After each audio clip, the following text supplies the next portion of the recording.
এটা কিন্তু চমৎকার প্রশ্ন, এটা জবাব দেওয়া খুবই প্রয়োজন। দুই ধরনের কিন্তু এটা নিয়ে আমাদের ধারণা আছে।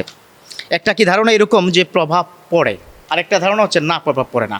এ দুটোর মাঝামাঝি আমি উত্তর কি দিতে চাই। আসুন, একটা শিশু সন্তান পৃথিবীতে আসার পরে একজন পিতার কি কি দায়িত্ব। আমার বিষ্ণুই বলেছেন, তোমার যখন সন্তান হবে তখন 1 নম্বর কাজ হচ্ছে তার ডান কানে আজান, বাম কানে একামত দাও। কিন্তু বর্তমান সোসাইটির মধ্যে যখন হসপিটালে হয় বলে লজ্জা হয় তার ওখানে আজান দিতে। সমস্যা কোথায়? আজানে কি লজ্জা কিসের? আপনার যখন শিশুতে আনবে আপনার বাচ্চাটাকে হাতে নেবেন, তো আপনার বাচ্চা, আপনার সন্তান, লজ্জা কিসের? এই সন্তান প্রথমে শুনবে আল্লাহু আকবার, আল্লাহ মহান। সন্তানের ডান কানে আস্তে আস্তে হলো আপনি নিজে আজান দেন, হুজুর ভাড়া করেন না। হুজুর একটা ভাড়া করে 1000 দিব, তাড়াতাড়ি আজান দেন।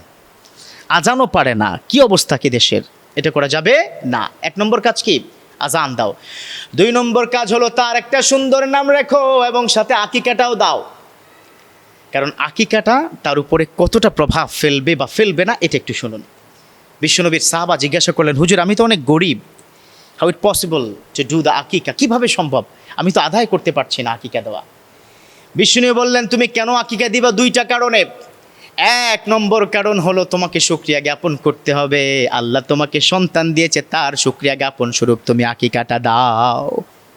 লা ইন শাকারতুম লা আযীদান্নাকুম, আল্লাহ নিজে বলেছেন, if you gratitude to me I will increase you lot. তুমি যদি আমার শুকরিয়া জ্ঞাপন করো আমি তোমাকে বৃদ্ধি করে দেব। কি বৃদ্ধি করে দিব? সম্মান, সুখ, শান্তি, মর্যাদা, অর্থ, সম্পদ সব আল্লাহ বৃদ্ধি করে দিবেন। আবার আল্লাহ বলেছেন আয়াতের পরপরে, ওয়ালা ইন কাফারতুম ইন্না আযাবি লাশাদীদ, আর যদি তুমি না শুকরিয়া করো মনে রেখো আমার কাছে কঠিন যন্ত্রণাদায়ক শাস্তি আছে। এখন সন্তান আপনার যে হয়েছে, আপনি যদি আকিকা না দেন এই আয়াত অনুযায়ী কিন্তু শাস্তিও হতে পারে। ভয় পাবার কিছু নেই। আরে আল্লাহ তো গফুরুর রহিম, রহমানুর রহিম। আকিকা দেওয়া এটা সুন্নাহ। আকিকা দিলে 1 নম্বর লাভ হচ্ছে শুকরিয়া করেছেন আল্লাহ, আল্লাহ শুকরিয়া অনেক পছন্দ করে। আর 2 নম্বর হলো একটা জানের বিনিময়ে আপনি আরেকটা জান দিয়ে দেন। কারণ হলো সন্তানের রোগ শোক তো লেগেই থাকে। এখন যে পরিমাণ গরম, এই গরমের মধ্যে শিশু সন্তান হলে আহারে কত যে রোগ হয়, বিভিন্ন রোগ বালাই লেগেই থাকে। আল্লাহ পাক তাকে যেন রোগ বালাই থেকে কি করে হেফাজতে রাখে। এখন প্রশ্ন, হুজুর আকিকা রোগ বালাইয়ের জন্য অথবা শুকরিয়াতান, এটার কি গোশত খাওয়া যাবে? হ্যাঁ, বেশি করে খাবেন মিয়া, শুকরিয়া আল্লাহর করবেন, বেশি করে খাবেন। তাহলে আকিকার আরও কিছু প্রশ্ন এখানে কি চলে আসে। হুজুর ছেলে হলে কয়টা? 2টো। মেয়ে হলে কয়টা? 1টা।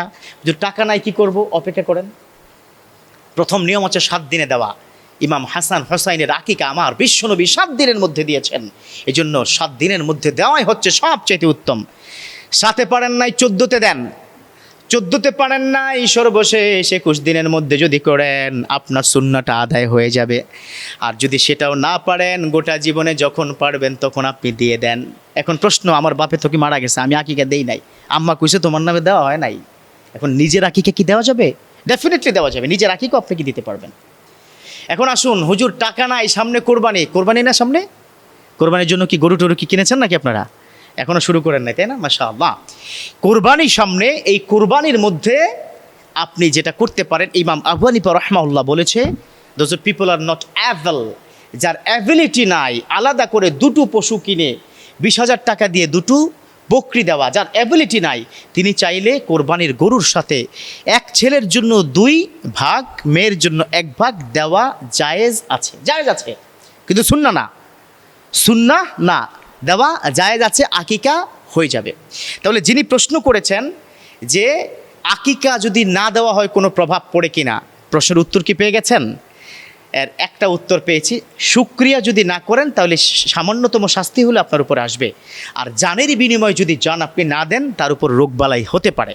তবে টেনশনের কিছু নাই। হুজুর তাহলে কি ধার করে কি দিয়ে দিই? না, ধার করে আকিকা দেওয়ার প্রয়োজন নাই। আল্লাহ পাক আমাদেরকে বুঝার তৌফিক দান করুক, আমিন।